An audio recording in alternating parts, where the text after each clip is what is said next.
Hey guys, welcome back to the show, to the podcast. I've got a great one for you here. The Definite Guide to Meditation. Not a guide, not the guide, but the definite guide to meditation. I think meditation can be really important, really helpful, but too bad a lot of people simply get it wrong. I think wrenches are really helpful, but if you can't build a wrench, we're off to a bad start with analogies, but if you can't build a wrench properly, it's not going to be that useful, and you'll start to use it and it won't work, and then you're going to think that wrenches in general aren't helpful, and it has nothing to do with wrenches, just that wrench. Meditation, we will get to it, as I say here, is a tool. It is a tool that we use. The question is, what exactly is the tool? And we may get to it, what does that tool inform about the nature of our psychology? AnimusEmpire.com/schedule. We do free 30-minute consultations if you just want to reach out and let somebody know what's going on, which is a great first step to any transformation. Actually, that's the only first step to any transformation. Then we are here. Free 30-minute consultations. So the outline for this presentation, part one, we always start off with context. We may define some terms. Then part two, the origins of meditation, perhaps a history of meditation. This is where I'm really going to get outside my wheelhouse. I have some knowledge of the origins of meditation and history, but it's got to be clear, I am not a historian. I am not an archaeologist, but I'm going to make some historian-like and archaeological type points here. But it's not that I don't do research. It's not like I don't know anything, but yeah, I may be going a little bit off what I'm an expert in. And then part three is dualism and monism. How these two views of our brain, of how our mind works, inform meditation, and how meditation, how we do it, informs our view of the brain and how it works. And then part four, specifically mind. I keep saying brain there, but it's mind. Right? The mind is the projection of the brain. And then part four, we'll get into specifics, how to meditate, based on what our psychology is, not based on something I read in a book, not based on how it's been done, although I do think there's some helpful insights there, but I think meditation, how to do it based on what our mind actually is. All right, so part one, let's get to context here. Make sure I'm still recording. All right. So my bias here is I've meditated significantly for about 15 years now. I mean, probably longer than that. I mean, I probably started doing it intuitively before, not knowing what I was doing. I'm just going to sit alone by myself. Yeah, meditation, also called being a weirdo. So I've been being a weirdo for way more than 15 years, so yeah. And I just got to say that my life is, I think, I don't have a control group here, but I think it's totally different than it would have been without meditation. I mean, I look around at my house, my computer, my office I'm in, this computer. I mean, even the decision to do this presentation on meditation, this is all because of, I think, not all because, but meditation is a helpful tool to let me manage my consciousness with the nature of reality, of existence. We'll just say that to tease ahead a little bit. So I think meditation's a big deal. I don't think you have to meditate. All that being said, I don't think you have to meditate. It's just a tool you can use. And I think part of the problem, I'm teasing ahead a lot here. Part of the problem is people think that meditation is more than a tool. They think it's an entire philosophy or way of living your life. And I do not think that is true at all. And in fact, when we take, not to diminish meditation, but yeah, to diminish it, or when we do diminish it, that's such a negative word or negative connotation to relegate it. I guess that's not that much less negative, but when we relegate a meditation to its proper size, just take it back to its proper size, it becomes even more useful. And I also got the idea to do this presentation as a response to Sean T. Smith on Twitter. His handle is @IronShrink, and I don't know him, but he seems like a great guy and has a lot of great views on psychology. I definitely suggest that you follow him. But he made a thread a little bit ago to the effect of, hey, everybody asks me about meditation, and what I always say is, meditation is great, but at a certain point you need to stop thinking and do something. The implication here, meditation is contrary to action. Yeah, meditation is great for maybe calming you down, but ultimately you got to take action in this real world, in that meditation is somehow inherently divorced from reality, from the existence in which we find ourselves. Right? But it comes to the question, what is the meditation?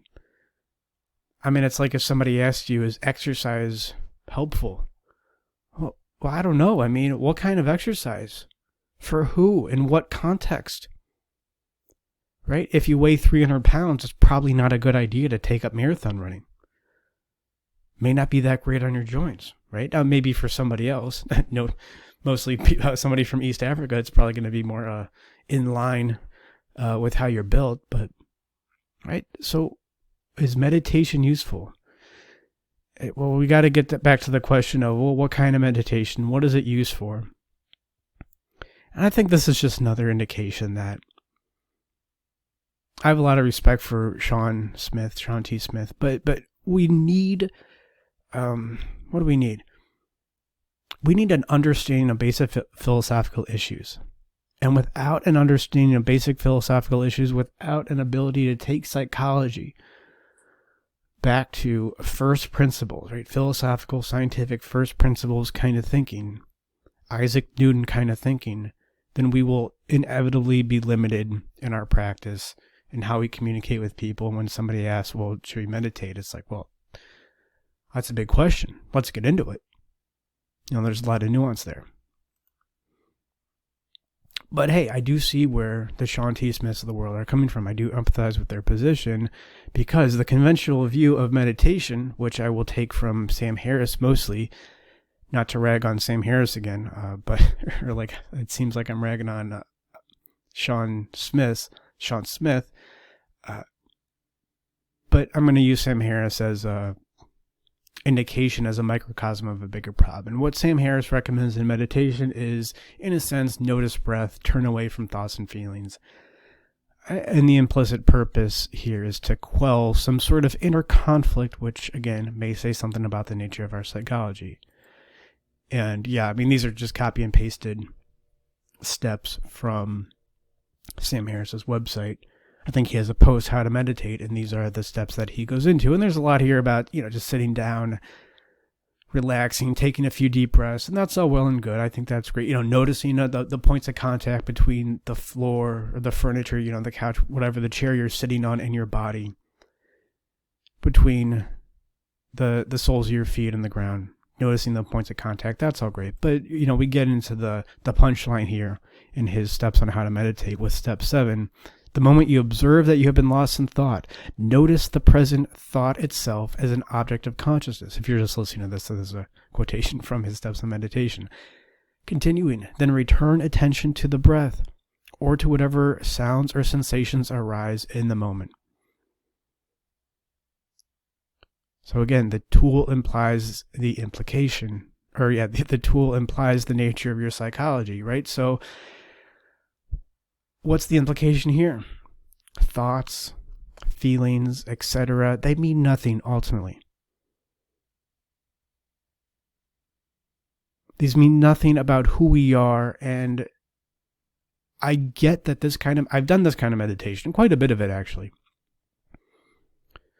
just to, kind of immerse myself in it, see what it was like, I guess. And also back when I started meditating, I didn't really know what I was doing. Again, it was just more of an intuitive, I'm a weird guy who sits alone by himself. I know, I'll say I'm meditating. Then it'll be less weird. But I would argue that this implicitly inhibits awareness, though it feels good in the short term. Our thoughts, our feelings mean something about us. And I think it's notable, just as an example, it's notable that it took Sam Harris, who does this kind of meditation, it took him until October of 2020 to realize why somebody would possibly like Trump. And please do not mistake that as an endorse for Trump. It's neither an endorsement nor a denigration. It doesn't matter. It doesn't matter what you think of Trump. But if it takes you until I mean, when did Trump announce his presidency that he was going to run? Probably summer of 2015, I imagine. And it takes you 5+ years of Trump as politician to realize why somebody would possibly like Trump. You're a psychologist, by the way. You have a PhD in psychology. You're essentially a psychologist, and it took you that long. Doesn't mean you have to agree with Trump. Doesn't mean you have to agree with Trump supporters, but it seriously takes you 5+ years. I mean, do you not see why somebody would like Stalin or Hitler or Mao or Jack the Ripper, why somebody would be attracted to that? You can't see it? That should be pretty obvious, I think, to anybody with a modicum of self-awareness, but no, it takes Sam Harris 5+ years I can finally see why somebody could possibly like Trump. Wow, what a great insight. Just an indication that maybe the way that Sam Harris does meditation doesn't lead to a lot of maybe self-awareness, not a lot of rubber to meet the road there, the rubber of psychology to meet the road of reality.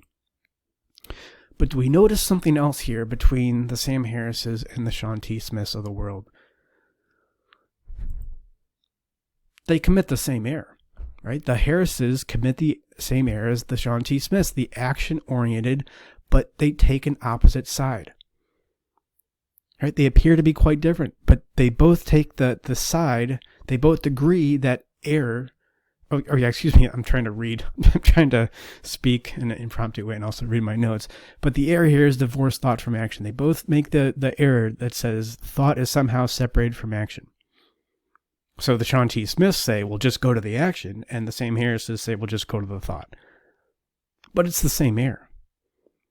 Very similar issue between, bro repression, lecture bro, mindset training kind of guys, and woo-woo emotionalism. Right? The lecture bros will say, oh, don't talk about emotions because it inevitably makes you look weak. Any kind of emotional expression, get ready for your girlfriend/wife to leave you whenever you do that. And the woo-woo emotionalism guys out there, cafe gratitude types, they'll say, no, emotional expression is good. You have to sit with emotion and express it in whatever way possible. But they both commit the same error.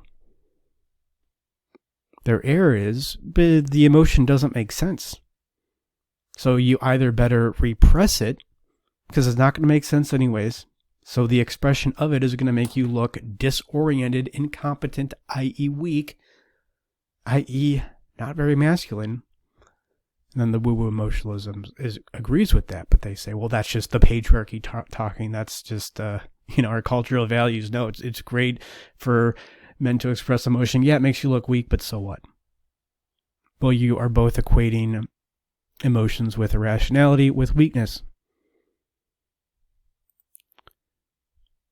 I think it's more helpful, and this is what I want to talk about in this presentation, it's more helpful to view meditation as a union of thought and action, which I would argue we will be only able to do when we see the nature of what meditation must be based on what psychology is. Meditation is a tool, as I said before. It's only a tool. It's not the entire toolbox, not the entire set of tools in your garage, as the Sam Harrises of the world may tend to consider it. And when they make it mean something more important than it is, it ultimately paradoxical, and it's not really paradox, but it seems paradoxical that it would then lose its power. Same thing with empathy. For the past, since like 2005 to 2015, everybody kept thinking, oh, empathy's the best. It is the foundation of morality. It is the foundation of being a good therapist. And of course, empathy matters, but it's only a tool. It all comes down to how you use it. Right? That's what is ultimately important. And then you have on the flip side, like the bro repression side, that you have the flip side, people thinking now that empathy is bad because they essentially equate it with pity. And you're just like, both sides are wrong, right? So we got to be here to like Captain Kirk and let that be our last battlefield. That's how I see myself. Just trying to reconcile these two halves and see how they're both reflections of each other. And ultimately, there's a new way. But yeah, like I said, the tool implies a philosophy of mind, i.e. a psychology, and we will get to it And just as a aside, as a way to clarify terms here and what we're really talking about, meditation is not prayer in the religious, meaning of what that is. Meditation is to listen. It is passive. It is to listen to God or whatever you think God may be.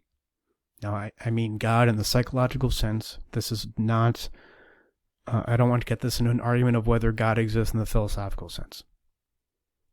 Because I'm not a philosopher. I am. I got my undergrad in philosophy. I don't know if that qualifies me as a philosopher. But I'm into psychology. I'm a therapist, right? So I'm dealing with God as a psychological construct, which I think is incredibly relevant and important. So meditation in this context would be to listen to God, to that which has power in your life, however you define that or conceptualize it. Prayer would be to speak to God, or to that which has the most power in your life psychologically from that perspective. So meditation is more passive, prayer is more active. Just to clarify where this is coming from, this is not prayer.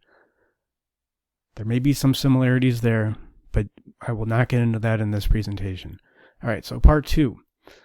To the origins of meditation. Again, I guess this is like part 1A because this is just more context to what I think is a healthy way to view meditation. So meditation, the way that we view it, and there's going to be some historians of this time who are going to write it and criticize, and I think that's great. Put your comments below. Or criticisms, I love to hear it. I may be one of the few guys on YouTube who will put a heart, who will love a comment that's a criticism. I think they're great. But meditation, at least the philosophy of it comes from the Vedic times. And this is around 3000 BC, or a little bit after the Vedas, from which we get the term Vedic times. Were probably written around 3000 BC, or at least they were put down. Yeah, right. They were put down around 3000 BC. But we don't know really, we really don't know where they come from. And the Vedas come from Indo-Europeans, also called Aryans, which is a highly charged term. I may be saying some nuanced things here, but I just want to clarify. This is not at all an endorsement of Nazism or Aryan pride or anything like that. I think, in fact, what the Hindus and later the Buddhists did with the Vedas is the same error that the Nazis made with the idea of Indo-Europeans and the Aryans. And we'll get to it. But I also think it's important to bring up the fact that this is from an Aryan people, because there's a symbolism that I think helps to clarify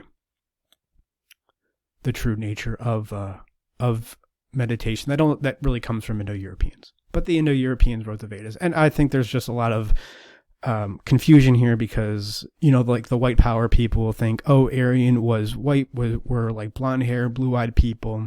They were a different race that came into India from the Caucasus region. But that may not be true. They could have been, again, I don't know, I'm again not an archaeologist, but they could have easily been, from my perspective, just another class within India, or they could have been an educated class. They could have been, in a sense, like an initiated guild, a kind of philosopher kings, and it was not about race at all. It could have been like a school of thought, like Plato's Academy and Aristotle's Lyceum, right? It could have been that kind of thing. So this is not an endorsement of the way that Nazis interpret it. The Nazis ruined a lot of things for people, like a lot of Nietzsche. Like people still think that Nietzsche would have been or influenced the Nazis in some way, and it's just ridiculous. Like, you don't know anything about Nazis, you don't know anything about Nietzsche. But Hinduism comes from the Vedas. There's 4 Vedas, and then Buddhism later comes from Hinduism. But just think of it as just like this school of thought within the Indus Valley civilization as it was collapsing. It may have nothing to do with the fact that it was collapsing. Some people think that it had. The civilization was collapsing. but it's just one set of thought within a civilization that may have come from outside or inside that influenced that civilization. Very similar to how Indian thought influences us now. Or actually, it goes back a long way, but there's still, there's always been a pretty strong influence of Indian thought in Western civilization. And then just some overall points of Vedic thought that I think are important. Now, I have not read the Vedas. I have read works from people who have read the Vedas. And there are just some distillations in this Vedic thought, and one of them is divinity is within. Divinity, what gods are, in a sense, are a projection of what is going on in us. They're a projection of archetypes. Now, they didn't say it in those words, but that was definitely implied throughout Vedic thought and, the four Vedas. Divinity, in fact, is the self. And I don't know if this is the first time that the essence self is capitalized, but it is capitalized in the Vedas.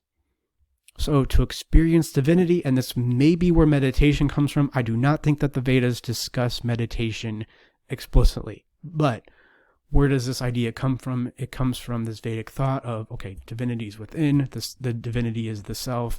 And so to experience divinity, what do? Is we turn our attention inward. Not at the expense of existence, which may have been how it was interpreted by Hinduism and then Buddhism.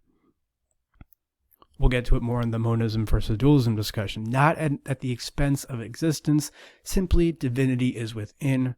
To get in touch with it, we turn inward. And maybe just through an iterative process, another origin of meditation, I think, similar to my origin when I was a 23-year-old weirdo and wanted to seem less weird. So I would say I'm meditating instead of just being alone as a weirdo.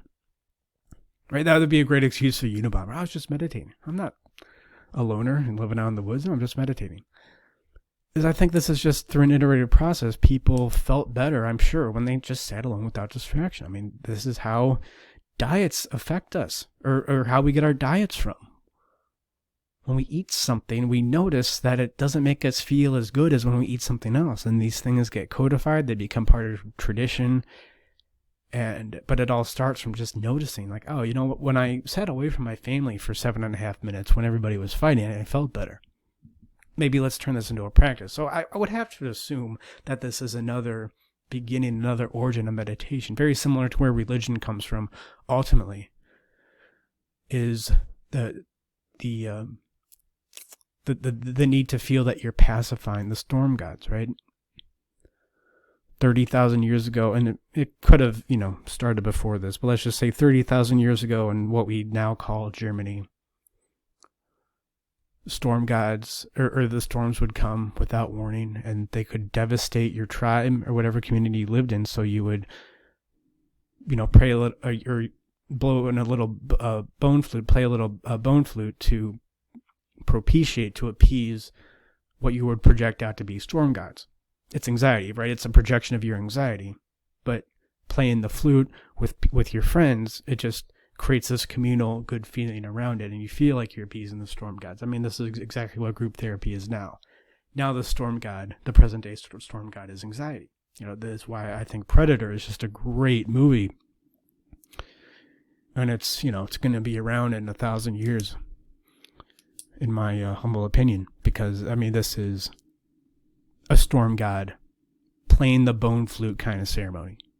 This is what they're doing, as what the anxiety is represented by the Predator. I have a video on that. I don't know, maybe I'll post in the description. And then we also get meditation from Buddha. The story serves as a, I think, important touchstone in how we view meditation now. And the story of Buddha is he grew up in these Vedic times. Can't put an exact date to it. Again, attribute it to me not being a historian. But this was a coddled, think of a trust fund rich kid kind of, I don't know if may have been a prince, I don't know.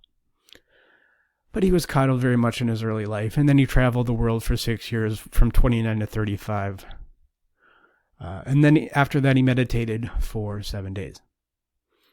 And in this meditation, under the Bodhi tree, he discovered, quote, the way which was a happy medium between material and spirit, between respectively hedonism and asceticism.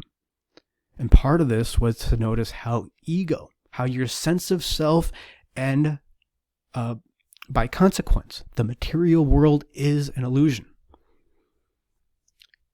And again, not a religious scholar, but I think one of the main differences between Hinduism and Buddhism is, Hinduism has the same overall perspective of what the way is, but I think they go about living it in a little bit different way. I think in Hinduism, it's more okay to actively seek material pleasure or to create or to make money.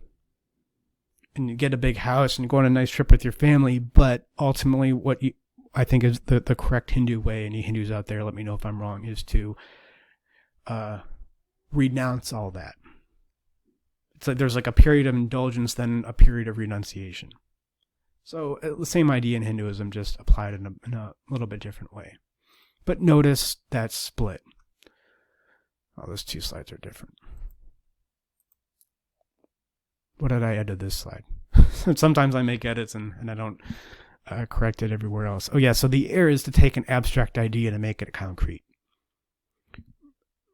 which I would argue is the same error that the Nazis did with the idea of an Indo-Aryan people or Indo-European people, but what was called Aryans. So take the idea of the divinity within and making that literal as opposed to a figurative way of just getting in touch with yourself. And please note the distinction between material and spirit. That is an important distinction that the Buddhists make, that notice the Vedas, to the best of my knowledge, do not make. And then, of course, this isn't just about Eastern civilization. This has a big influence on Christianity. As indicated by Western civilization didn't first get into Eastern philosophy when the Beatles went and meditated with the Maharishi or whatever. Buddhism influenced Stoicism. Go watch my presentation on Stoicism, my video on Stoicism. Buddhism is actually the first bit of Eastern thought to influence Western thought, and it was by way of Buddhism to Stoicism. And then how Stoicism overlaps with Neoplatonism, and of course Neoplatonism's influence on Christianity. So in a sense, we would not have Christianity, we would not have at least the Christian worldview as we see it now, if it wasn't for, at least in part, Buddhism. And it could also explain why we have taken a meditation so well, why it's so natural for us, because the way that it's typically taught through the, I would argue, restrictive Hindu Buddhist view, that align very much with our Western worldview. So even, the same Harris of the world, let me make a snide point here, even the same Harris of the world who's not religious, or says he's not religious, actually accepts the worldview of religion. But what is this worldview? Yeah, let's look more at, what I circled before, material and spirit, and this will lead us into part 3, monism versus dualism. I just think of these as two different ways to view the nature of the mind. So I guess my introductory point here, which I already said, is tool implies the nature of the work. And this is obvious. Like if you see your buddy going into the garage with a monkey wrench, you have an idea of what he's going to do. Oh, he's going to fix the hot water heater versus a hacksaw. You're thinking he's got something to cut up, right? So just on the nature of the tool you use, it implies what you're doing. And if the tool of meditation is used to quell thoughts, the implication is thoughts, feelings, or possibly even your existence mean nothing, since thoughts and feelings are part of your existence. They are eruptions from your unconscious. That is, eruptions with an I. It could imply that reality is an illusion, as we see ultimately in the aim of Hinduism, Buddhism, to lesser extents. So if meditation has become, per the Sam Harris's, per the Buddhist influence, then there's a part of us that makes no sense, that is fundamentally irrational. This would be dualism. This is the view of dualism, that it says that our mind and body are separate, that the inside is separate from the outside. I'll get into some examples here.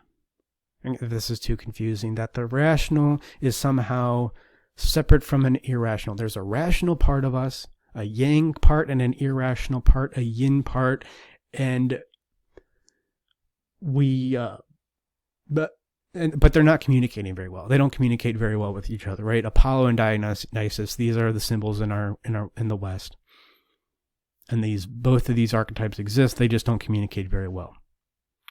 We have an id, we have an R complex, I guess to put it more neuroscientifically, and we have a neocortex. We have both of these aspects of our brain.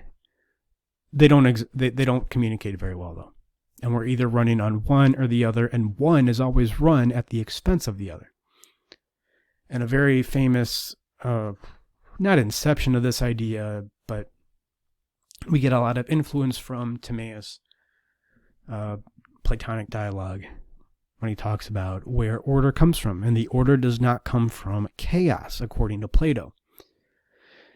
It comes from the demiurge, stamps onto chaos. The demiurge comes from above the chaos and stamps order on top of it.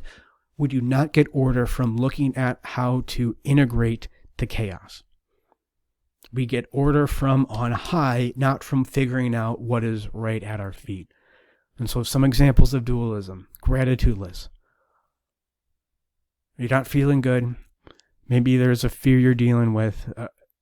That's somehow irrational. Now, you don't explicitly say that's irrational. I mean, some people would. Some mindfulness, more CBT type therapists would say that's irrational. So a helpful way to deal with that would be to just turn to something else. In a sense, distract yourself with things that you're grateful for. Not that you're deluding yourself by those things you're grateful for. Yeah, I mean, in some way, I'm very grateful for things, especially if I don't feel like I did anything to deserve them. Like, I'm very grateful I wasn't stillborn, because that was not me. Right? I did not do that. So in a sense, that's helpful. But if it's used as a distraction for a serious issue, like a fear or a resentment that you may have, that is order being stamped onto chaos. Affirmation is very similar. If you have a lot of fear in social situations, an affirmation mindset training guy would say, oh, well, just tell yourself, affirm to yourself that you project positive masculine energy, which is great, and that definitely would make you feel good in the short term, especially if you're 22 years old and high on testosterone and modafinil. But I would argue that, well, okay, so you're afraid of social situations. Let's step into that. Let's see what's really there. Let's talk about it, become comfortable with it, invite it in, give it a hug, like more Star Trek references here, like Captain Kirk does in The Enemy Within, so you can unify into one. As opposed to, just convince yourself that you project this masculine energy in social situations. Dualism is also exemplified in sin, and the church idea of privatio boni. Evil is the privation of the good. Therefore, to deal with evil, what you need to do is stamp good on top of it. Not look at what the evil is, try to understand it, see where it's coming from. No, good comes from on high. Same thing with sin. If you do something bad, it's a natural part of you, and in order to free yourself of sin, you don't look at the sin and try to understand it. You just say, well, I'm just naturally a sinful person because of my nature, and I'm going to turn toward God, which I have the word hierarchy there. I made a connection. I mean, I think I've talked about this before, but when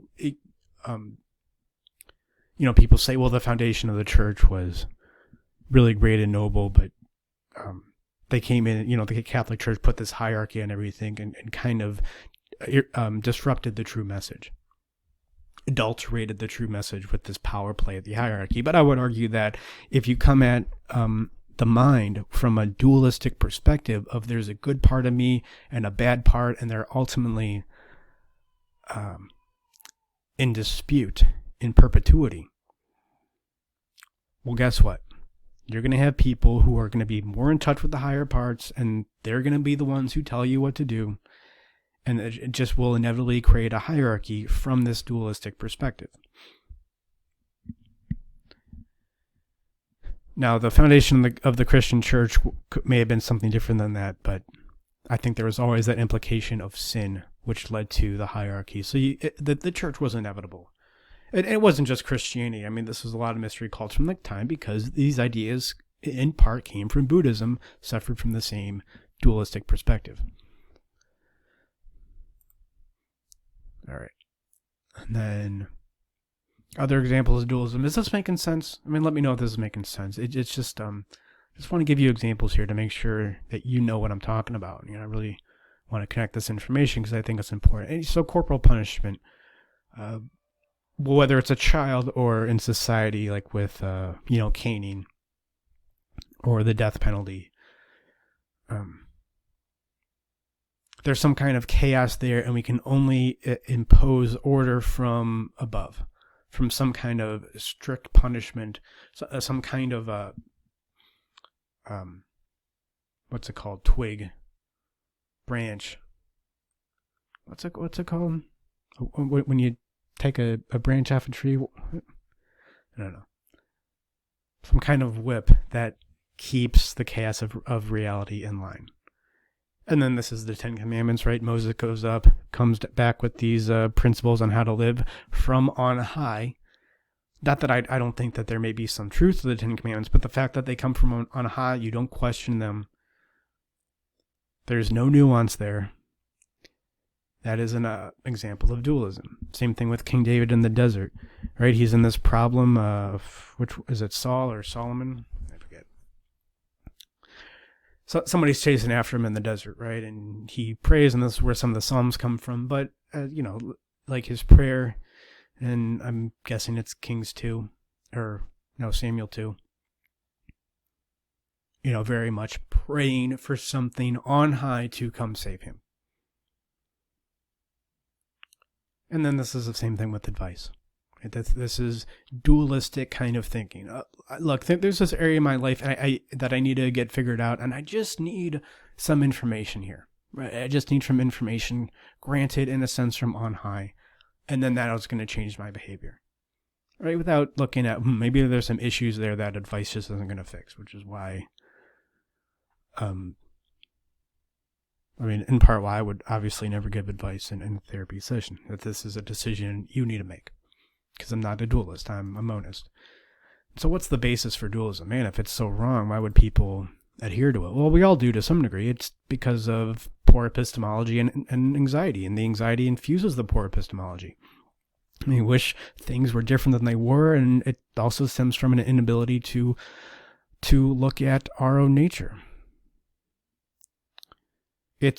Dualism seems like a solution when you're a midwit. Do I go into this more? Oh yeah, okay. I go into this more on the next slide. So if this just seems like random protestations, we'll make this more specific here. But the allure of dualism is, it seems like a great solution when you're a midwit, and this isn't like to say that people are midwits about all things, but we're all midwits about something. Right? It's a jerry-rig. Sure, I guess it works for the moment, and maybe it's better than nothing given the circumstance, but boy, it's really not going to work long-term. So here's a thought experiment as how dualism could arise. And so what if there was a challenge that you couldn't do,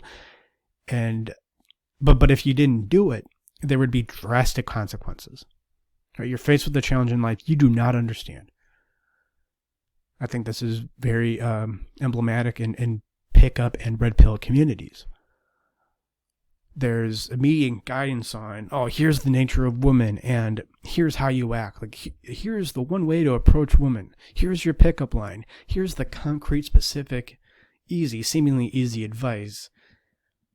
But it's only a Band-Aid, right? It's only a Band-Aid on the bullet hole of your emotional issues. Yeah, you probably need to learn how to talk to women better, but a lot of that entails, how do you talk to your friends? Maybe how you talk to women is a reflection of how you talk with your professors, which is a reflection of how you talk with your parents, which is a reflection of your relationship with your brother, which are all problems, but you didn't really see those as problems until you're 23 years old and you realize you don't have a girlfriend. So now it's, okay, I need to fix this drastic situation because I don't want to end up alone and lonely and miserable. So let's just submit to a dualistic perspective of the universe, of reality, of my mind, to fix this. Because there's a lot of anxiety here, and there may be deep issues that I don't really know how to handle. Because nobody really shows you how emotions work. That's another aside. Another pat on my back there. Hope you hear that. And same thing with diet and exercise. Right? We are flooded with diet and exercise books. We've never known more, right, about nutrition and kinesiology, the way our body works. I think there's still a lot that we don't know. But people want diet and exercise advice. Tell me what to do. Give me a plan. What do people ultimately need? They need a different relationship with food, right? They need a different relationship. Sorry if this sounds lame. They need a different relationship with their body. I mean, people who are perpetually healthy, they just relate differently with food. It means something different to them. People who often are obese or have issues with this, they have, they're in this, what's the term? Yeah, this participation mystique, right? They lack a clear identity between them and food, and just food means so much to them. Not that there isn't something healthy in that, but so it's clear where dualistic thought would come from and how this would just get ingrained in the individual, in a community, and society as a whole. As opposed to monism, which says that the mind and body are ultimately one.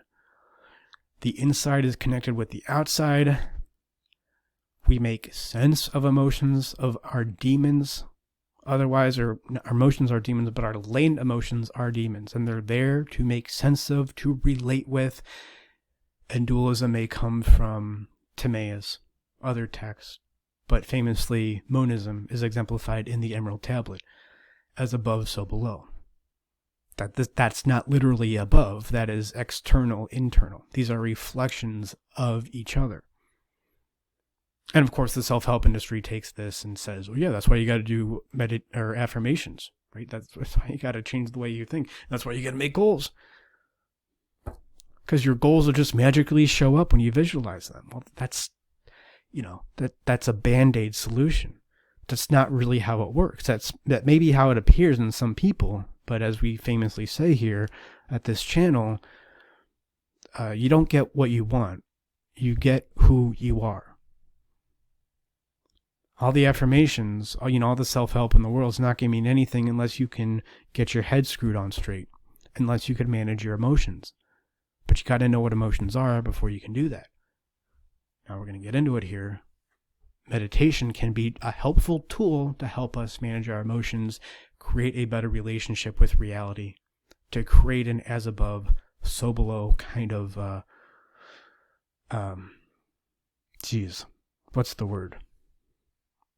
I'm petering out here. Symbiotic relationship with reality. And so examples of monism would be listening to enemies. As I say in my book, everything is true. Ask yourself what it is true of. Everything your enemy says is true, but the question is, what is it true of? To relate back to what we brought up earlier, Trump supporters. Oh, you don't like Trump supporters. Well, guess what? They're saying something true. Now, it may not be true in the way that they think, but they're definitely saying something true. And if you want to transcend some of these issues you're fighting them on, mostly in your head as you're scrolling through Twitter, you got to listen to what they're saying. Same thing with Antifa. Oh, you better believe what they're saying is true. They are saying something profoundly true. The question is, what is it true of? Not worth getting into now. Talked about that before. I think go check out my, how Antifa's right or something. I forget. Or how cults can be right. I have a couple videos like that. We see monism in the validation of emotions. People say, oh, well, my emotion doesn't make any sense. I feel jealousy about this person. Oh, that doesn't make any sense. That's irrational. Okay, maybe that says nothing true about the nature of reality, but that does say something true about you. And in order to transcend, in order to go beyond that emotion, if you really want to get over your jealousy, guess what? It's not going to come from doing affirmations about how you're really happy for your friend. Come on. Get with the program, people. Everybody talks about taking responsibility. Oh, I got to take responsibility. Stay hard. But until you can validate emotions, until you can really understand, connect with emotions, not unlike Captain Kirk famously connects with his id self in The Enemy Within. Until you can do that, you're not going to really take responsibility for these emotions. You're really not going to get over them. I mean, you're going to say you're over them, but nobody's really going to believe you. You're going to have a strange affect, and you're going to read a book about like how to have like alpha affectations, and you're going to think you're alpha or have alpha qualities. That distinction, a lot of problems there, but you're not. And also monism is exemplified in self-reflection or self-awareness as the source of growth.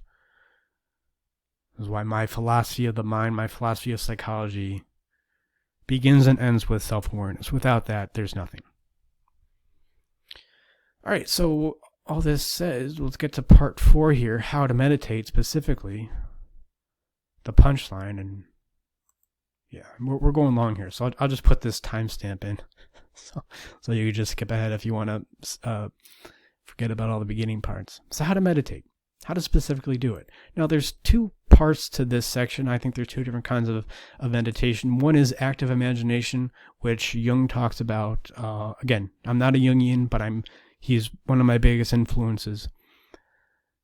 No. Why do I say that? No, he is my biggest psychological influence. There's no question. So he talks about something called active imagination, which I think can be really helpful, and I have used to great extent. But we're not really going to talk about that here.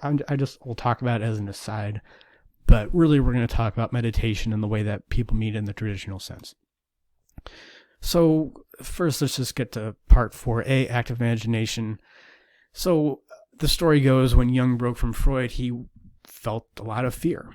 And there's great stories, great insights into Jung's psychology and how he would hide different parts of his dream from Freud because he knew Freud's interpretation was going to be something that Jung would have to argue with, and he didn't want to argue with Freud because he would lose Freud's approval. It meant a lot to him. He was kind of like this intellectual father figure to Freud, and Jung meant a lot to Freud too. There was very much a father-son, intellectually speaking, relationship. So when he finally broke from Freud, he went into the fear. He went into the fear that he felt. And think of active imagination. This is what meditation is too, but a different kind of meditation. It's a conversation between the conscious and the unconscious. Jung famously says of active imagination, it is dreaming the dream forward. That is, you take an image from a dream. This is how you typically would do active imagination. You would take an image from a dream and kind of latch onto that in your conscious life. It's almost like a simulated dream that is mushrooms. It's like a way to put yourself in this lower emotional state, or a lower mental state, a lowering of your mental state in consciousness, not as low as when you're sleeping. So you can get access to different parts of your unconscious while you're conscious. Now, there's a lot of resistance to this. I know it feels crazy at first. I mean, speaking from my perspective, I had an easy time with it. But, I tried it after I started reading a lot of Jung, so there wasn't a lot of resistance. But I do think it is helpful, and I have gotten great insights out of it. We're not going to go into that here. But just if you want to try active imagination, just as one way to do meditation, I think in a helpful way. If there's a powerful dream image you had that night or earlier that week, or, even from years ago. I've done this on dream images that I've had years ago. Just sit there and focus on it. You can do all the things that Sam Harris recommends in the beginning of his meditation. Focus on your breath at first just to calm down. Notice sensations. Put that dream image in your mind's eye. Focus on it and see what it does. See what happens. See where it takes you. So this is just a different form of dream interpretation. And what do I always say about dream interpretation is... I'm not ready for that slide yet. What do I always say about dream interpretation is I think dream analysis is great. It's really helpful. I'm happy to do it with clients, not, of course, before I learn about their issues, learn about what their fundamental issues are. Like if you just send me a dream, I'm not going to analyze it because I have to know about your life. I can't just analyze it from on high. It's more of a dialectical process between the therapist and the client.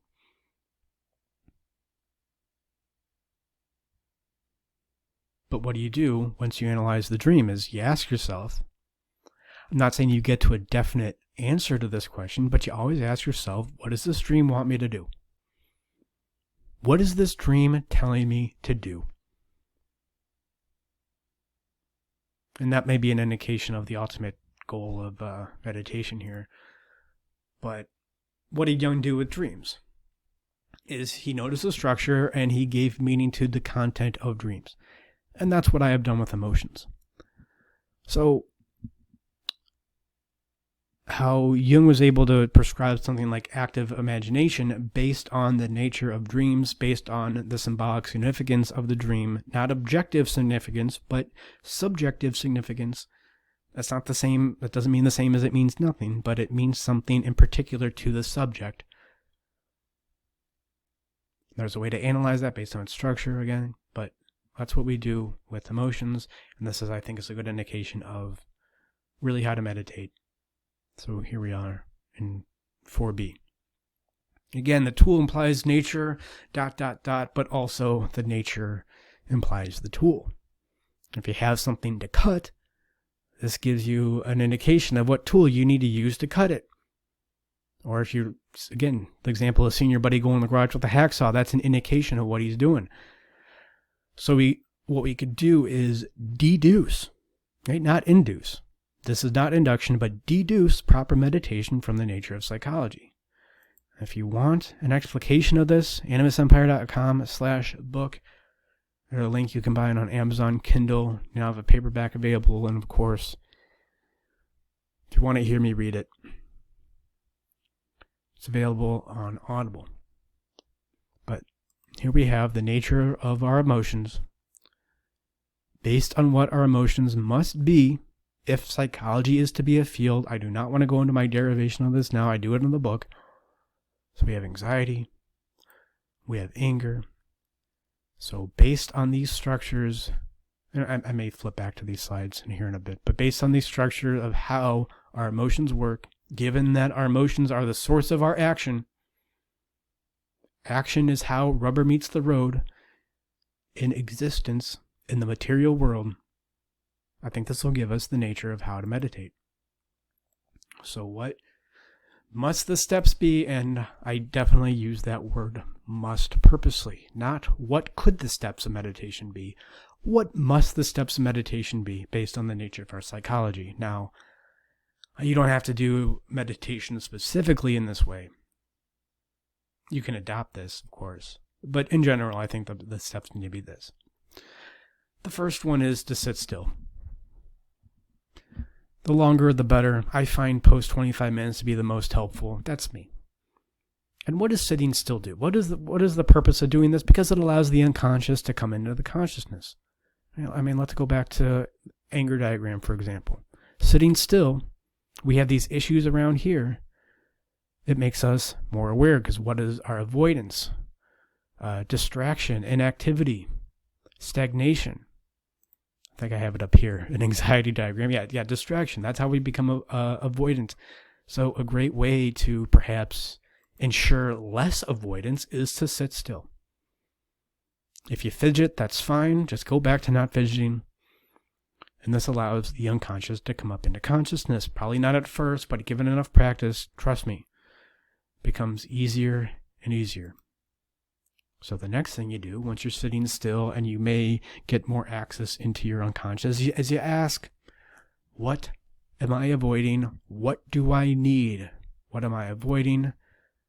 That's the fundamental question to get in touch with anxiety. And then what do I need? Right? Anger is an emotion that lets us know there's a need. There's a need that has gone unmet, i.e. an injustice. There's a different way of saying the same thing. So that's ask, or you could ask, what's the next step? What's the next thing I could do? In relation to what? In anything. It's just important to ask yourself that question. Again, this is meditation. This is not prayer. You are listening to yourself. You are listening to your unconscious. You are listening to that vast array of information, of things that you have thought about and forgotten, of things you have felt about and forgotten, of things that you may have taken in subliminally, and you're not even aware of. This is how dreams can be very predictive without being magical. I shared, I think, in one of the videos I've done on dream analysis on how to do it, I shared that I had a predictive dream that said I was going to be kicked out of school several months before it actually happened. Is that a magical process? No. And Jung would definitely come out and say, he gets accused of being mystical woo-woo guy. He would definitely come out and say that is not a magical process. You are aware of things when you're not really aware of them. And so that's step 2. And since this is meditation, not prayer, right? You listen. You may get an idea or flash of insight. That should say may get. You might not necessarily get something in the moment, but you will get something eventually. Or an urge or a gut feeling or an intuition to do something. You will get this. It will come. You just got to be aware of it. It may not come when you're meditating, but it will come eventually. And then once you get this flash of insight, then what do? Is you act. You make a meditation pact. And this pact with yourself is, if you get an insight when you're meditating or afterwards, or any kind of insight to do something, you got to do that thing. Now, you don't decide to do that thing, that insight that you get when you get it. Because you may not do it, because you may check it out. So you make the pact beforehand. You go into it beforehand knowing that if something comes, you got to do it. Now you got to do that thing. I'm sorry, it's no fun, but that's simply the way it is. Now, obviously, I need to put this qualifier in here. I have to. If an impulse tells you to hurt yourself or anybody else or to cause any kind of damage in any real way, it tells you to burn down the school, then maybe don't do that. But your urge to burn down that school is great information that you shouldn't turn away from. Maybe that's something to talk about with a therapist. Maybe there's issues in school that are bothering you so much that you just get this urge to burn it down. Now, does that mean you burn it down? No, that means you handle those issues. You look at what those issues are and confront those issues for exactly what they are. So, per Monism, consciousness only exists as part of existence. The meditation does not matter unless we make it part of existence via something like a meditation pact.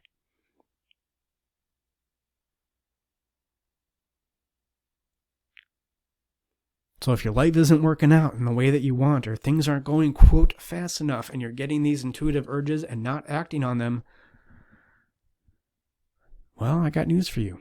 Maybe you shouldn't really expect things to work out if you get these intuitive urges from meditation and you don't act on them. I mean, honestly, 95% of my intuitive urges are call somebody. Send that email. It's not just that email or that call, but what it leads to. You really got to create an in-tune relationship with yourself here and notice when you get a urge to maybe do something that's destructive versus constructive. And if there's anything you're not sure about, of course, this is why it's important to be in therapy or to go talk with, whatever religious leader you have. If that's your way of doing it, that can be really helpful too. What does this thought want me to do?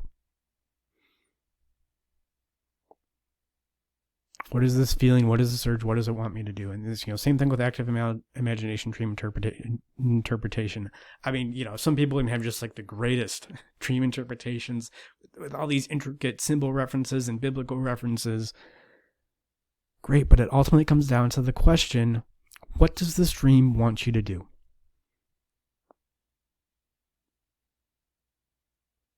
And people always say, well, what if it's not the right thing? Oh, just because you get the feeling, the urge to do something, or you have a dream, it doesn't mean it's the right thing. No, of course not. Of course it doesn't mean it's the right thing to do. This is not where we get ethical precepts from. We don't get it from our intuitions, from our dreams. Now, maybe dreams and intuition can validate ethical precepts, but come on. How ridiculous do you think this meditation is? But it doesn't matter if it's the wrong thing. As long as the intention behind it is pure, if it's not adulterated, then even if that's, quote, the wrong decision, it's going to lead to more self-awareness, way more self-awareness than the meditation would ever give you. It leads to more self-awareness, so you're in a much better position to make a better decision, to a decision that is less adulterated by poor intention. Go back to what I say about a healthy need versus an unhealthy need. A healthy need is acting to achieve something, acting because, you want that need because it's going to give you pleasure or happiness, versus you want that need because it's going to, because it's a distraction, because it's a way to avoid a deeper issue. So we have the churn from low to high. This is meditation. This is sitting still, letting your unconscious come up. And then there's the churn from high to low. This is action. You cannot have one without the other. In a sense, when we look at it this way, the meditation is a kind of regression, and the action is a progression. But growth is never linear. It's never, one-sided in one direct. It's not a y equals x kind of graph. It's all over the place. So, churn from low to high, or churn from, to use language we used earlier, churn from within to without, churn from the unconscious to the conscious, churn from below to above, churn from yin to yang. And there's a symbol that represents this churn very well, which is why I brought up the Indo-Europeans and Aryans earlier. I mean, it does fit, but I think it's important to make this point. And this is the symbol. And Jung goes into this in depth, what the swastika ultimately means. And this is from a cave, I think, I forget the name of the cave, but this is from a cave wall or maybe ceiling in India. And, they're all over India. But this is the symbol of the Indo-Europeans. And what it is just a cross that rotates. Now, if you see the swastikas on the left up there, that is churn from high to low. That is what that represents. It is the progression of the self, churning up, or not churning up the unconscious, but in a sense, creating awareness through action in the real world. And then when the swastika faces the other way, as it did for the Nazis, by the way, Jung makes the point that, isn't it interesting that the one form of the swastika the Nazis use is the one that goes from low to high, the one that represents the regression, which is an excellent part of growth, but it definitely doesn't represent growth. I mean, this is what the swastika has meant. Now, the Nazis kind of ruined what the symbolism is, but for, I think the earliest swastika, and it's, we don't even know. The earliest swastika we can verify, it goes back like 15,000 years, because I think it's on some animal bone, some fossilized animal bone maybe that we can date really easily. And that's 15,000 years old. I mean, how old are the ones in the caves? We don't really know. There's other conspiracies here. We don't have to get into it. But these aren't, right? So what the swastika is, it's a vortex. And they represent that's two different kinds of growth. The two different kinds of growth that is exemplified in meditation, in the tool that is meditation, coming down from Indo-European people. But again, I don't think there's really good evidence that it was like a specific race or maybe even a class of people. It could have just been a school of thought. I think that's equally valid. Like, maybe I shouldn't say this, but like Khufu, like the Pharaoh Khufu. I mean, what evidence do we have that he was a real person and not just this idea or this God image that was ascribed to a certain person? But the problem is when we interpret these things and take the symbolic as a concrete, we totally lose the meaning, like the Nazis did. right? They thought, oh, the Indo-Europeans, the Aryans, they were like this blue-eyed blonde race. It symbolized the fact that they really didn't understand the nature of the swastika. Or maybe they did unconsciously, as Jung would argue. But that's not what it represents at all. And this is the problem that people get into in religion a lot, is they take what is meant to be symbolic, what is meant to be a metaphor, and they turn it into something concrete. And here we just have an image of this is just to say that the swastika really just comes from a vortex. That's what it represents. And this is a Nazi kind of swastika turning to the left, symbolizing regression. And that is my presentation on meditation. Hope you guys enjoy that. Hope this is helpful to some degree. Hope you got some insights here that you can use in meditation. If you have any questions, animus@animusempire.com, or if you want to do a consultation with me, animusempire.com/schedule. Thank you guys. And of course, I always wish you all the pain, all the joy that comes from sitting still and listening to what is in your unconscious.